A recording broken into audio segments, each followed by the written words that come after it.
and oil prices have been slammed lower in recent months, and even a coup attempt in Russia this weekend was not enough to boost the market. Indeed, there have been several bullish developments on the supply side lately. So for more on that, we are joined now by Peter McGuire from XM. Good afternoon, Peter. You're looking very smart this afternoon. Thank you for joining ausbiz. Well, thank you very much for the invitation, Danielle. And I've got to keep up with Roger Montgomery. He doesn't seem to age a day, does he? No, he doesn't indeed. No, there we go. But anyway, oil, really interesting. So you're absolutely right. I mean, poor old Saudi Arabia, they've been doing everything to try and get the oil price up, but no luck so far. I think we've got an oil production chart that we should be able to pull up for you. But how are you seeing the market? You know, it's been really one-way traffic, and a lot of over the last, say, year, it's been one-way traffic in the sense of downward drive from that 125, 130 all the way down to where we are at the moment. We've had hiccups along the way. That chart is quite an incredible chart when you put your mind to it. I'll just quickly go to it. You can see the United States in blue at 9 million in 2017. And under the previous administration, they ramped oil production up 50% in that 3 or 4 year window. So the US is just a monster as far as production.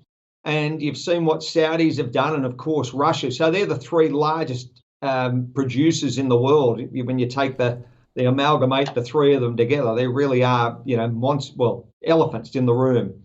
And the US certainly, with the petroleum reserves that they're looking at restocking, they'll be a net buyer. So maybe that could force prices up a little bit, or at least hold them where they are.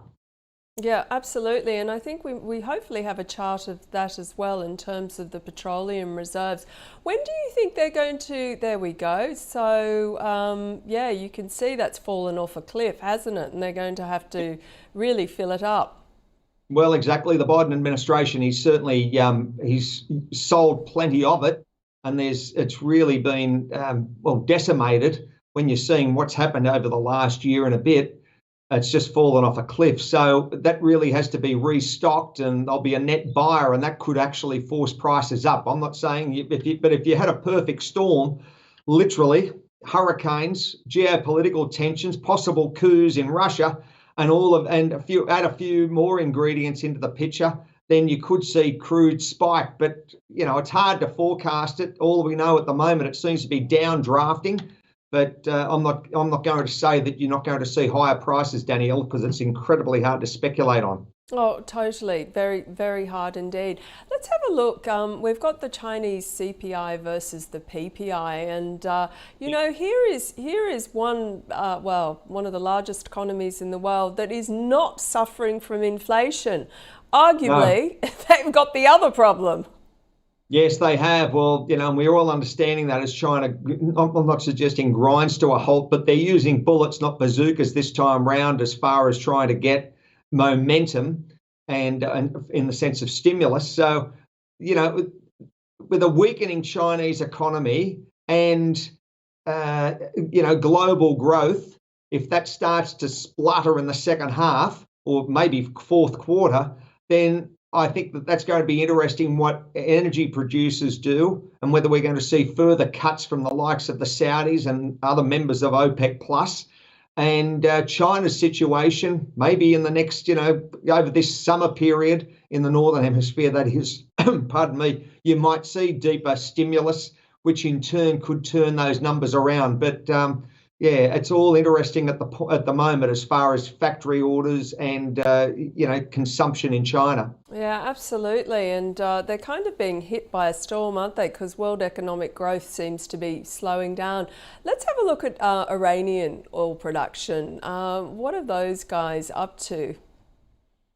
Well, what's been interesting over the last couple of weeks, we've seen seems to be a little bit of a peace deal between Saudis, the Sunnis and the Shia. That's the Saudis and Iran. So that could be interesting how that plays out from a geopolitical standpoint. And if you're looking at production, they've really ratcheted up quite extensively from the start of 21. You're seeing them there at 2.5 million barrels a day. And then it's really, you know, quite strong. You've nearly put 1 million barrels of production in. And when you look at that chart, when the sanctions were delivered on Iran, they really fell out of bed massively as far as their exports. Absolutely.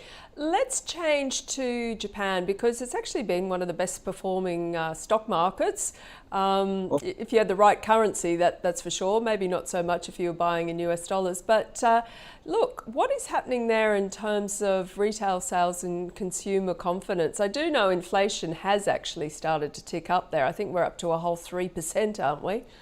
Well, yes, exactly. And there doesn't seem to be any, major move. I'm not suggesting it won't happen over the summer period. You could get some, action from the BOJ. I'm just looking at the yen. Danielle, it's at 144.55.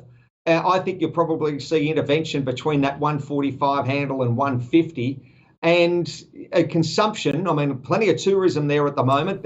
Everyone's flocking to their doors because of the value of the yen. A lot of Americans are traveling there, and certainly people from Europe. Very, very strong concentration of tourists over this summer period in Tokyo and Japan.